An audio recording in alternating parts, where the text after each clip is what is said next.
Assalamu alaikum dear students of the Knowledge School, Qaid Campus, Lahore. The lecture number is 10 and the subject is Mathematics for 6th standards. Students, as you know, in the last lecture we have completed our unit number 4. Now we are going to start our new unit number 10. The name is Basic Concept of Geometry. Students, geometry में जो shapes होती हैं वो हमारी surroundings में से ही related होती हैं. ठीक है, तो आपने ऑब्जर्व करना है कि आपकी सराउंडिंग में कौन कौन सी शेप्स हैं. आपकी बुक के अकॉर्डिंग पेज नंबर 147 में जो शेप्स गिवन हैं उनमें जो सबसे पहली शेप है वो है sphere. A sphere is nature's favourite shape. Nature's favourite shape मतलब कि कुदरत की फेवरेट शेप है. ठीक है, यानी कि सन हो गया, हमारा प्लैनेट हो गया, ये सारी चीज़ें जो हैं, हमारी अर्थ है, ये स्फीयर की बनी हुई हैं. ठीक है, उसके अलावा जो नॉर्मल रूटीन में हमारे पास एग्जांपल होती है स्फीयर की वो है सोप बबल्स. आप कभी सोप के बबल्स बनाएं तो यू हैव सीन दैट कि वो स्फीयर शेप में होते हैं. आप जिस बॉल से खेलते हैं, बॉल पकड़ा है ना, हैंड में पकड़ते हैं उसको, जिससे आप उस बॉल को आप खेलते हैं, आपने देखा होगा कि वो बॉल भी एक स्फीयर शेप है. राउंड शेप जो होती है उसको हम क्या कहते हैं, स्फीयर शेप. उसके अलावा यहाँ पर वो कह रहे हैं this sphere is nature's favourite shape, कि नेचर की फेवरेट शेप है. हमारे सन की शेप भी स्फीयर है, प्लैनेट भी स्फीयर्स में होते हैं और अर्थ भी स्फीयर्स में होते हैं. ठीक है 6th क्लास. तो नेक्स्ट देखें, नेक्स्ट शेप है हमारे पास सर्कल. सर्कल क्या है, if a sphere is nature's favourite, कि अगर जो स्फीयर है वो नेचर की फेवरेट शेप है तो सर्कल भी उससे कुछ पीछे नहीं है. Cross section of several fruits, यानी कि अगर आप बहुत सारे फ्रूट्स को कट करें दरमियान से तो आप देखेंगे उनकी कटिंग शेप जो है वो बिल्कुल आपके पास इस तरह से ये एक सर्कल शेप में आपके सामने आती है. ओके, तो उसके अलावा यहाँ पर एक एग्जाम्पल जो आपकी बुक में दे रहे हैं वो है the complete rainbow, the arc of the rainbow that is often seen is the arc of circle. के जो रेनबो है वो भी आपके पास एक सर्कल की आर्क होती है. यानी कि अगर आप एक इस तरह से सर्कल बनाते हैं और इस सर्कल को हाफ कट कर लेते हैं, इतना पोर्शन आप उसका अगर कट कर लें तो ये आर्क होगी. ठीक है, इस any part of the circle is called arc. तो हमारी रेनबो एक आर्क की शेप देती है. अगर आप उसे कंप्लीट कर दें तो वो सर्कल बन जाएगा. And the moon appears to be circle, और जो आपको मून नज़र आता है वो भी सर्कुलर शेप में ही होता है. 6th class. नेक्स्ट आपके पास आपने इनको जो है सारी शेप्स को साथ साथ ऑब्जर्व भी करना है अपनी रूटीन लाइफ में, अपनी इर्द गिर्द सराउंडिंग्स में. तो 6th क्लास नेक्स्ट शेप देखें आप. नेक्स्ट है हमारे पास कॉन्सेंट्रिक सर्कल्स.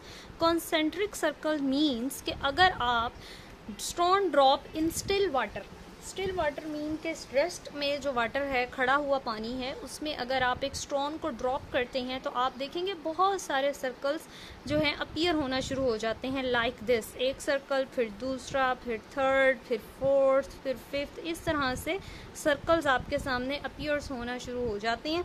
तो ये सारे जो रिंग्स होते हैं, ये सारे जो सर्कल्स होते हैं, इनको हम कंबाइनली कॉन्सेंट्रिक सर्कल्स कहते हैं.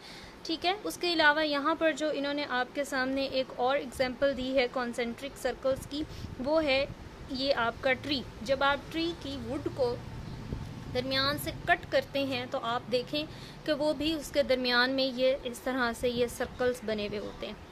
ठीक है जी, ओके जी, ये है कॉन्सेंट्रिक सर्कल्स. अब नेक्स्ट एग्जाम्पल जो हमारे पास है शेप, वो है ओवल शेप. ओवल शेप आपने रूटीन लाइफ में इजीली देखी होगी. According to your book, longitudinal section, longitudinal section मतलब लेंथ वाइज एक सेक्शन है. फ्रूट भी होते हैं इस तरह के, कीवी है, पपाया है, ये सारे ओवल शेप में होते हैं. कीवी, पपाया, ये सब क्या है, ओवल शेप में.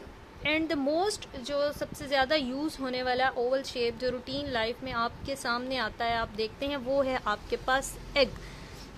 डेली रूटीन में आप एग को देखते हैं और ये एक एलिप्स तरह होता है, जैसे कि ब्रॉड एंड्स, इसके जो एंड्स होते हैं वो इस तरह से ब्रॉड होते हैं, यानी कि स्ट्रेच किए हुए होते हैं थोड़े से.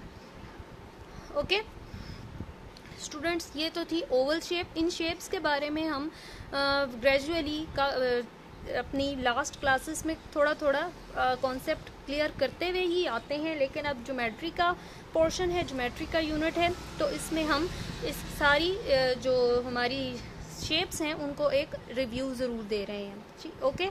तो नेक्स्ट अब आप देखें, नेक्स्ट है हमारे पास स्ट्रेट लाइन। लाइन का तो स्टूडेंट्स हम सबको ही पता है कि एक स्ट्रेट लाइन आप किस तरह से ड्रॉ करते हैं। स्ट्रेट लाइन आपने इस तरह से ऐसे स्ट्रेट एक लाइन ड्रॉ करनी होती है, तो ये आपकी लाइन है। अरे of light travel in a straight line. आपको पता है कि जो लाइट होती है वो भी स्ट्रेट लाइन में ट्रैवल करती है। उसके अलावा सनशाइन जो है वो टाइनी होल में से पास कर जाती है। छोटा सा भी आप देखें आपकी विंडो में या आपके वॉल में अगर कोई होल होता है तो वहाँ से सनलाइट पास हो रही होती है।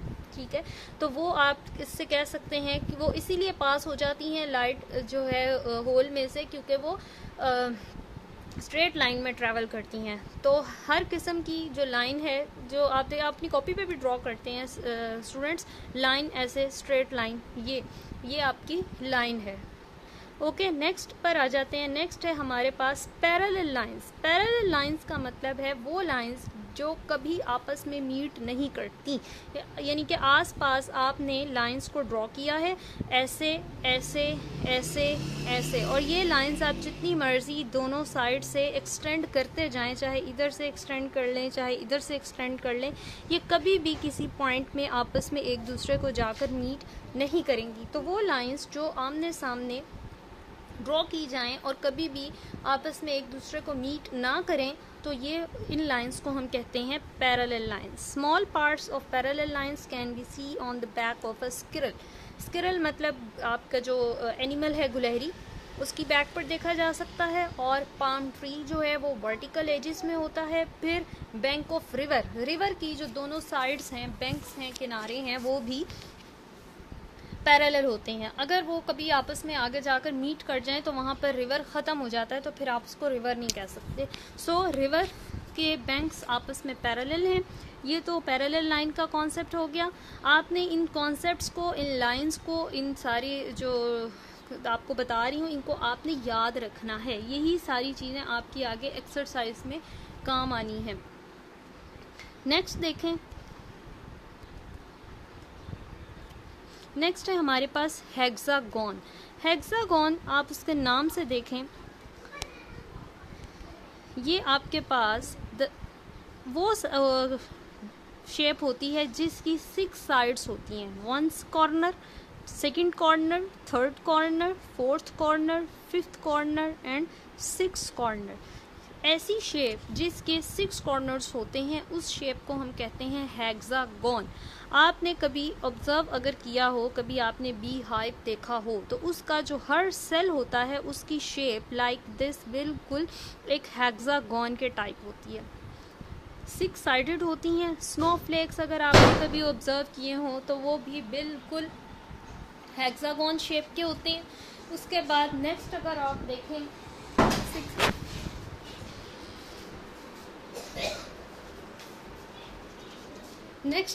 देखें नेक्स्ट शेप आपके पास है ऑब्जर्व करने के लिए।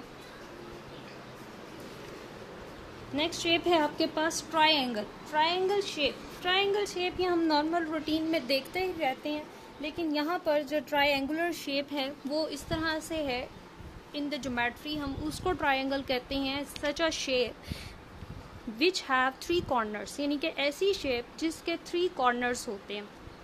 लाइक दिस, ये देखें, ये 1 corner, 2nd corner and 3rd corner. ऐसी शेप जिसके 3 कॉर्नर्स हों उसको हम क्या कहते हैं? ट्रायंगल।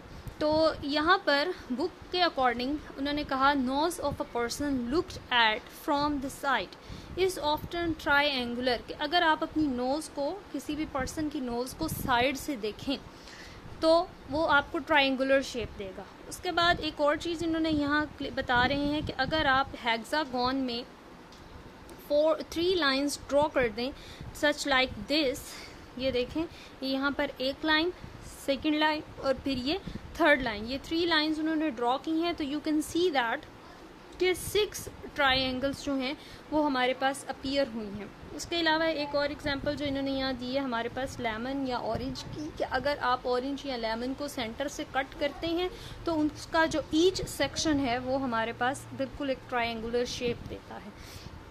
ये शेप्स स्टूडेंट्स हमारे सराउंडिंग में ही बहुत सी चीज़ों में एग्जिस्ट करती हैं, बस होता ये है कि हमने कभी इन पर फोकस नहीं किया हुआ होता। तो अब आप जब इसको पढ़ रहे हैं इस कॉन्सेप्ट्स को, तो आपने ज़रूर जो है इन शेप्स को फोकस ज़रूर करना है, ठीक है, और याद भी रखना है कि कौन सी शेप किस तरह की होती है। नेक्स्ट देखें, नेक्स्ट हमारे पास जो कॉन्सेप्ट है वो है लाइन का। लाइन अभी आपको मैंने बताया कि सीधी लाइन ड्रॉ करें तो वो यानी कि लाइन का तो सबको ही पता है, लेकिन अब ज्योमेट्री के बुक के अकॉर्डिंग हमें उसकी डिफ़ाइन भी याद करनी है। तो डिफ़ाइन है a line segment is a series of points, के बहुत सारे पॉइंट्स को अगर आप ज्वाइन कर दें, फॉर एग्जांपल अगर ये पॉइंट्स बने हुए हैं तो आप उन पॉइंट्स को अगर ज्वाइन करते हैं, इन पॉइंट्स को इस तरह से सारे पॉइंट्स को आप ऐसे ज्वाइन कर दें तो वो सीधी लाइन बन जाती है, ठीक है। Line segment is a series of point that is bound at both and, के उसके दोनों एंड जो होते हैं वो इस तरह से ए पॉइंट और फिर बी पॉइंट पर बाउंड होते हैं। And it can be into infinity, यानी कि इसको आप into both directions as shown and below, यानी कि आप इसको दोनों डायरेक्शंस पर इस साइड पर भी एक्सटेंड कर सकते हैं जितना आप चाहें, इन्फिनिटी टू पॉइंट, और इसी तरह इस डायरेक्शन पे भी आप उसको एक्सटेंड कर सकते हैं जितना आप चाहें। और एग्जांपल वो दे रहे हैं an edge of the floor और द वॉल, यानी कि फ्लोर है या वॉल है उसकी जो एज है वो आपके पास एजेस जो होती हैं जैसा कि ये आपके पास बिल्कुल लाइन की तरह है, यानी कि ये अगर आपकी वॉल है तो वॉल की जो ये साइड होगी ये आपके पास क्या होगी, बिल्कुल एक लाइन शो करेगी। होपफुली आपको लाइन का कॉन्सेप्ट क्लियर हो गया होगा। उसके अलावा हम थोड़ा सा इसको नेक्स्ट और देखते हैं कि लाइंस की कुछ टाइप्स भी हो सकती हैं। यह देखें, ये है जी concurrent and non concurrent lines. अब कंकरेंट लाइंस कौन सी हैं और नॉन कंकरेंट लाइंस कौन सी हैं? अकॉर्डिंग टू योर बुक, आपकी बुक में वो कह रहे हैं कि इफ़ टू और more lines pass through a point they are called concurrent lines. Sound concurrent, CONCURRENT, called concurrent lines like this। Means कि अगर आपने एक लाइन ड्रॉ की है यहाँ पर, ये देखें, फिर सेकंड लाइन ड्रॉ की है और ये एक कॉमन पॉइंट ये दरमियान में से यहाँ से पास कर रही हैं। इसी तरह ये आपकी जो सेकंड पिक्चर है इसमें ये एक लाइन, फिर सेकंड लाइन एंड फिर थर्ड लाइन, ये भी एक पॉइंट मिड में से पास कर रही हैं। तो आप इसको कंकरेंट लाइंस कहेंगे, यानी कि वो लाइंस जो एक पॉइंट में से पास करती हैं उनको हम कंकरेंट लाइंस कहते हैं, ठीक है। Okay 6 class. अब नेक्स्ट आप देखें कि ये नेक्स्ट जो आपकी लास्ट पिक्चर है, इस पिक्चर में ये एक line, this is the second line and this is the third line, इनका पास करने का कोई भी कॉमन पॉइंट नहीं है। ओके, तो इन लाइंस को हम नॉन कंकरेंट लाइंस कहते हैं। अब आपको फिर से एक बता देती हूँ, देखें, इफ़ टू और more lines pass through a point, कि अगर दो या उससे ज़्यादा लाइंस किसी एक कॉमन पॉइंट में से पास करती हैं तो उनको हम कंकरेंट लाइंस कहते हैं। और अगर वही lines don't pass through same point, अगर वो सेम पॉइंट में से पास नहीं करती तो हम उनको नॉन कंकरेंट लाइंस कहते हैं। Hope you got it 6 class. Next देखें फिगर, एक और चीज़ यहाँ पर आपकी इस पॉइंट पर उन्होंने बताई है, ड्रॉ अ फिगर विद 2 और 3 लाइंस, कि आपने एक फिगर बनाना है 2 और 3 लाइंस का इंटरसेक्ट एट पॉइंट, और वो एक पॉइंट P पर इंटरसेक्ट करेंगी। जैसे कि ये है, आपने लाइंस लगाई और ये एक पॉइंट P पर इंटरसेक्ट कर रही हैं सारी lines. Some more lines passing through point P, point P is called the point of intersection of lines. अच्छा, इसमें वो ये कह रहे हैं कि आपने जो लाइंस ड्रॉ की हैं वो सारी लाइंस सेम पॉइंट पर तो मीट कर रही हैं, ठीक है, ओके, सेम पॉइंट पर मीट कर रही हैं। ये सारी लाइंस को हम कंकरेंट लाइंस तो कहेंगे, बट विच पॉइंट जहाँ पर ये लाइंस आपस में मीट करती हैं उस पॉइंट को हम point of intersection of the lines कहते हैं। मीन्स के लाइंस का इंटरसेक्शन करने का पॉइंट जो है उसका नाम P है और उसको हम the point of intersection of the lines कहते हैं। 6th क्लास, होप आपको समझ आ गई है।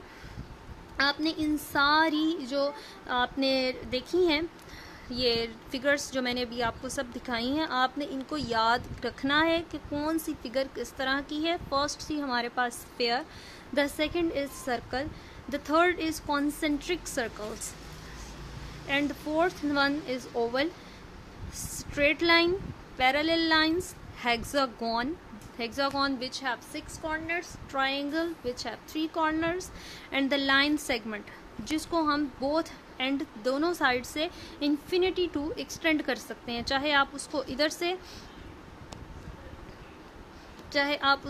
से एक्सटेंड कर लें और चाहे आप उसको इधर से एक्सटेंड कर लें। ओके, जितना मर्जी आप बोथ डायरेक्शन से एक्सटेंड कर सकते हैं। And the next point is concurrent and non concurrent lines का तो पता किया ना। उसके अलावा अगर आप एक ही जगह पर एक से ज़्यादा लाइंस ड्रॉ कर देते हैं तो कुछ लाइंस कंकरेंट होती हैं और कुछ लाइंस नॉन कंकरेंट होती हैं। Concurrent lines are those which meet at the same point या which pass through the same point, जो एक ही पॉइंट में से पास करती हैं।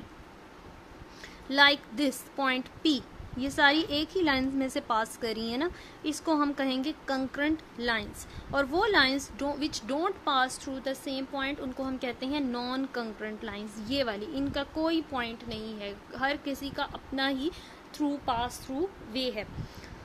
ओके, यहाँ तक तो हो गया। अब एक और चीज़ जो लास्ट में वो बता रहे हैं वो है जी point P is called the point of intersection of line, यानी कि आपने आपने जिस पॉइंट पर कंकरेंट लाइंस सारी पास करती हैं उस पॉइंट को हम कहते हैं point of intersection of the lines.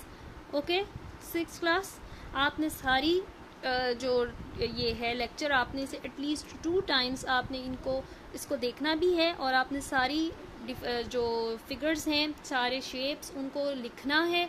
लिखकर उनके सामने उनकी सारी शेप्स को आपने ड्रॉ करना है। कंकरेंट लाइन और नॉन कंकरेंट लाइन का आपने कॉन्सेप्ट याद रखना है और जिस पॉइंट पर वो मीट कर रही हैं पास कर रही हैं जिस पॉइंट में से पॉइंट ऑफ इंटरसेक्शन, इसको भी आपने रिमाइंड करते रहना है। एटलीस्ट 2 टाइम्स आप इन सबको देखें भी और अपने हाथ से भी एक दफ़ा ड्रॉ करें, इनका नाम भी लिखें। बहुत ईजी आपको समझ आ जाएगा। जब आप इसको अच्छी तरह पढ़ लेंगे तो फिर ही आप इसकी एक्सरसाइज कर सकेंगे। ओके 6th क्लास, अल्लाह हाफिज़।